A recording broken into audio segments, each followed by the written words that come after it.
5-4 pour le Barça face au Benfica dans un match où je peux pas ne pas débriefer ce match. C'est vrai que j'ai pas débriefé cette journée de Liga, mais c'est un match qui est... De toute façon, quoi qu'il arrive, j'allais le débriefer.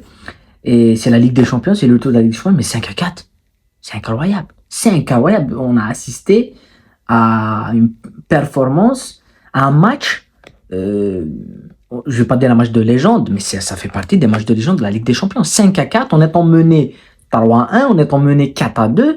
Dans la dernière action où il y a Benfica qui peut marquer le 5e et t'as le Barça qui met le 5e. C'est un match exceptionnel. On a assisté ce soir en Champions League.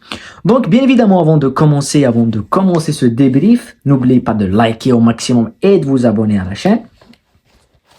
Et demain, spécialement, il y aura 2 débriefs. Il y aura le débrief du Real Madrid et le débrief du choc qui sera le PSG qui affronte Manchester City. Mais on va parler ce soir du Barça qui affronte le Benfica à la Luz, au stade de la Luz, en Portugal. Et quand on va voir le récit, je vais revenir en premier lieu sur le récit du match. Ça commence très fort pour le Benfica avec Pavlidis qui met déjà le premier but à la 2e minute. Il y a une égalisation de Robert Lewandowski sur penalty à la 13e minute suite à une faute sur Alejandro Balde. Et puis tu as Szczęsny qui passe complètement à côté. Il donne premièrement un but bête pour Pavlidis qui met le doublé à la 22e minute. Puis il y a penalty sur le joueur du Benfica. Et à 30 minutes, il y a déjà 3-1 pour le Benfica avec un triplé de Pavlidis. Donc c'est déjà... Mais c'est Szczęsny qui passe complètement à côté. La sortie, elle est ratée. Les 2 sorties sont ratées. Sur le deuxième, je pense qu'il n'y a pas péno. Parce que vu de tous les angles, on ne voit pas où il le touche. C'est plus une simulation. Et ce que je dis, c'est que là, avec la VAR, on siffle ce genre de penalty qui est quand même incompréhensible. Mais avant, on mettait des simulations, on mettait des cartons jaunes sur les joueurs qui faisaient ce genre de choses parce qu'ils sautaient. C'est un saut spectaculaire et tout, mais il n'y a pas péno, il n'y a jamais péno. Il n'y a jamais péno. Et c'est là où le Barça a eu un petit peu de difficultés, c'est que le match, il le complique eux-mêmes. C'est Szczęsny qui donne le match au Benfica, parce qu'avant, le Barça dominait dans le jeu, et c'est tout ce qu'on disait sur cette équipe du Barça depuis le début de saison. C'est une équipe qui domine, qui a des occasions, qui a les meilleures occasions, qui a la meilleure domination avec le ballon. Mais il suffit d'une erreur où tu les vois encaisser. On les a vus à Getafe, ils dominent le match en long et en large. Ça finit 1-1. On les a vus face à Atletico, ils dominent tout le match, ils perdent 2-1. Mais dans les grands matchs, on les attend et ils sont toujours là. Donc ce soir, je m'attendais à voir ce genre de Barça, un Barça assez dominateur et tout, et qui passe pas à côté. Et quand je les vois mener 3-1, je me dis en deuxième mi-temps, ils doivent revenir. Et en deuxième mi-temps, ils reviennent avec aucun changement. Il y a ce but gag donné par Benfica, du gardien de Benfica sur la tête de Rafinha à la 64e minute. Mais juste derrière, tu as Araujo qui met un but contre son camp à 4-2 à la 68e. Donc on se dit, c'est bon, c'est terminé, le Barça ne va pas revenir. Parce que malgré qu'ils font un match exceptionnel et tout, dans le jeu, je dis, parce que individuellement, on va parler après, mais ça n'arrive pas. Et puis, premièrement, tu as le... comment il s'appelle, Eric Garcia qui met qui a Lewandowski qui met un but, c'est le 3e, c'est le penalty, et Eric Garcia qui égalise sur un délice de centre de Pedri. Et puis on arrive à cette dernière situation où il y a coup franc. Il y a deux occasions déjà ratées par le Barça par Yamal, mais il y a coup franc pour le Benfica qui est joué lent. Il y a un cafouillage, le ballon revient, le Benfica demande un péno, et puis c'est dégagé en catastrophe par Fermin Lopez, et ça arrive, baf, dans les pieds de Rafinha qui a l'espace, et on connaît quand il y a l'espace comment il joue. Il a l'espace, il arrive, il croche, et il frappe Kouyaté pour le 5e but. Après, il y a tout ça, mais c'est un match Hitchcockien dans tout le scénario. C'est exceptionnel ce qu'on a vécu en matière de scénario. Tu ne peux pas prévoir ça. Ça, c'est quand on parle du scénario du match. Mais quand on parle des individualités, ce soir, à la finesse, s'il n'a pas les espaces, comme il a eu sur le 2e but, tout le match, il fait rien. En 1 contre 1, il n'arrive pas, mais quand il n'a pas les espaces, il fait rien. C'est ça qu'on a dit au Classico. C'est que quand tu lui donnes les espaces que lui a laissé à Ancelotti, Tchouaméni et tout, il te plante, il te tue. Mais quand il n'y a pas d'espace, il ne fait pas.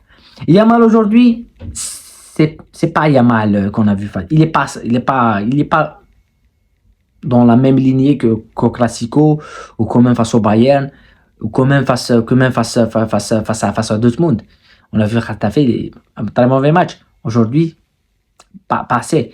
Lewandowski, n'en parlons pas, il met 2 pénaux, mais dans le jeu, c'est catastrophique. T'as Gavi. Pour moi, le Barça, c'est Pedri. C'est Pedri. Il n'y a pas de joueur plus fort que lui au Barça. Pour moi, il n'y a pas un milieu de terrain au monde plus fort que Pedri avec le ballon. Pour moi, il n'y a pas. Je cherche. Non. Avec compte intrinsèquement, techniquement, il n'y en a pas. Il y a d'autres qui sont forts en frappe, qui sont forts dans les duels et tout. Balle au pied, Pedri, il est meilleur. Parce que ce qu'il fait en deuxième mi-temps, c'est lui, il perd pas de ballon. Je me dis que s'il y a Messi à la place de Lewandowski, le match se termine même avant qu'il commence. Parce que si Messi il est en attaque et t'as Pedri qui lui scelle ce genre de ballon, c'est terminé. Pedri, son malheur, c'est qu'il joue avec Lewandowski. Et il joue avec Rafinha, qui sont des joueurs de course et d'espace. Et ça l'empêche un petit peu d'être ce joueur d'instinct, ce joueur des petits espaces, des petits périmètres, comme l'était Xavi, Iniesta. C'est Iniesta. C'est vrai, il a besoin des joueurs comme Messi. C'est pour ça que on l'a dit quand on a débriefé. Je pense le Betis, c'était le match que j'ai débriefé où j'ai dit c'est le meilleur match du Barça cette saison. C'est pas le Classico, c'est parce qu'il y a Olmo au fond neuf. Le Barça a besoin d'un fond neuf, a besoin d'un joueur comme Olmo. Et Pedri a besoin d'un joueur comme Olmo. C'est ça. Donc pour moi, Pedri, je lui tire chapeau, il est monstrueux, il a fait un match parfait. Baldé aussi m'a plu. La rentrée de Lopez aussi, elle était bonne. Mais quand on parle des flops, il faut parler de bien sûr de Chesney. Quel flop! Pour moi, il arrête l'occasion de Maria, mais c'est lui qui donne les 2 buts au Benfica. Ah oui, quand il est en réaction, on peut dire, oui, il a mis un arrêt, mais il a donné le but, le premier, le deuxième but et le troisième but, c'est lui qui donne ça au Benfica. C'est lui qui, au Classico, il passe à côté, il laisse le Real Madrid de revenir dans le match. Voilà. Après, un top magistrat, c'est Charles Drop. Pas 10 parce qu'il met triplé, c'est magnifique. Voilà, il a mis un penalty, il a mis 2. Mais Charles Drop, le numéro 21. Charles Drop, le match qu'il fait dès qu'il est sorti le Benfica. Est passé à côté. Charles Drop, le match qu'il fait, il tacle sur le côté gauche, il va sur le côté droit récupérer, il fait un centre, il récupère, il va dans tous les sens. Il est monstrueux cet ailier. Charles Drop, je le découvre. J'en ai déjà entendu parler face à l'Atlético Madrid où ils mettent 4-0 le Benfica à l'Atlético Madrid. Mais ce soir, Charles Drop, là, les clubs européens, ils le voient. Ils se disent, le City, Chelsea, le Real, Charles Drop, il faut le recruter. Moi, je suis le Barça, je prends Charles Drop. Je prends pas Rashford. Parce que c'est un joueur qui a l'intensité. Charles Drop, on peut le comparer à Rafinha au Barça. C'est un joueur d'espace, mais c'est un joueur d'instinct, un joueur d'impact et de vitesse. Le match qu'il fait, magnifique. Et je ne vois pas pourquoi il le sort. Oui, physiquement, Bruno Lage, il sort ses 2 ailiers pour faire entrer Di Maria. Mais ce soir, moi, je vois Di Maria. Je l'ai vu dans la liste des remplaçants. Ça fait 3 ou 4, 5 matchs où je le vois toujours dans la liste des remplaçants avec le Benfica, même en championnat. Je me suis posé la question, comment tu fais pas jouer Di Maria, qui a quelques journées, il mettait des coups de ciseaux, des coups francs et tout. Eh bien, je découvre qu'il y a Charles Drop. Et s'il y a Charles Drop dans le poste de Di Maria ne peut pas jouer.